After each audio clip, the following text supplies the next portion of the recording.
Audio Jungle.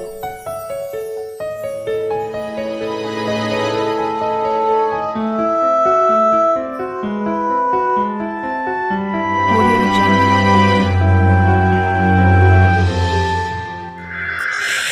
Assalamu alaikum wa rahmatullahi ta'ala wa barakatuh.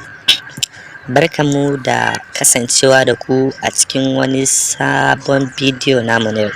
A bidiyon mu na yau mun kawo muku wasu magunguna ne waɗanda suke a gaskiya magunguna ne na cutar amosani. So zaka ga cewar amosani idan ya kama wani, so gaskiya ita cuta dai ta amosani ba wata cuta bace, cuta ce ta jikin fata wacce take kuma mai wahalar magani in dai ba Allah ne ya dora ka akan magani ingantacce ba. So don haka muka bincike muka ga cewar ya kamata a ce mu kawo muku kamar kala biyu wanda za ku ɗauka ku yi amfani da shi.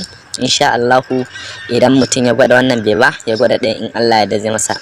Ballantana muna tunanin cewar in Allah ya ɗaya daga ciki kuka ɗauka, duk wanda kuka ɗauka kuka yi amfani da shi, tabbas za a samu biyan bukata da yardar Allah.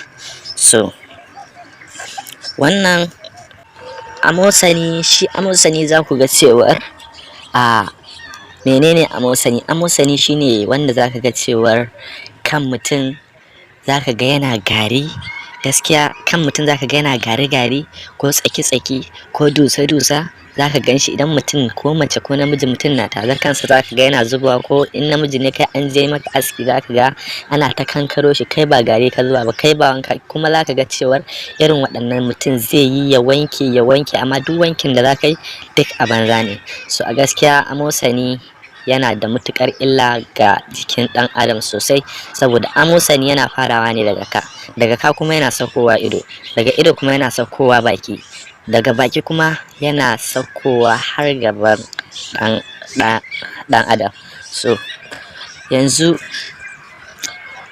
abubuwan da ya kamata mutum ya nema domin magance ita wannan matsalar, a takaice dai ga wasu abubuwa kamar haka. Da farko zaka samu kokomba, sannan ku samu lemon tsami. Wannan shine magani na farko da nace zan baku. So dama na ga muku guda biyu ne. So wannan zaka samu kokomba da lemon tsami. Idan ka same shi, kokombar sai ka samu, idan jajjaga zaki ki jajjaga, haka kuma idan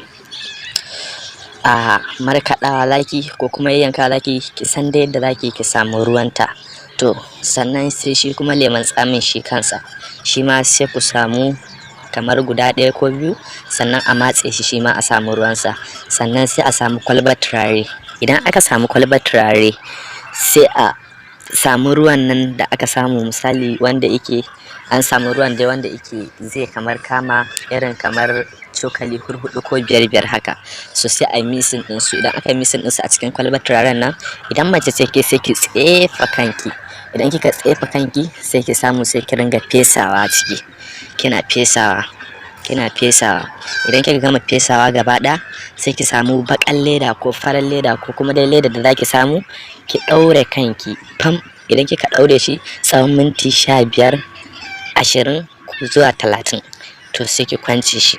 Idan kika kwance shi, amma za ku ji fa yana ƙaiƙayi, yana zafi kaɗan, amma duk ku jure wannan. In Allah ya da, Allah zai baku lafiya. To idan kika jure wannan gaba ɗaya, sai ki zo sai ki kwance shi. Idan kika kwance shi, sai ki samu ruwa sai ki wanke. Idan kika wanke ya fita fes, sai ki samu man shafawa mai kamshi.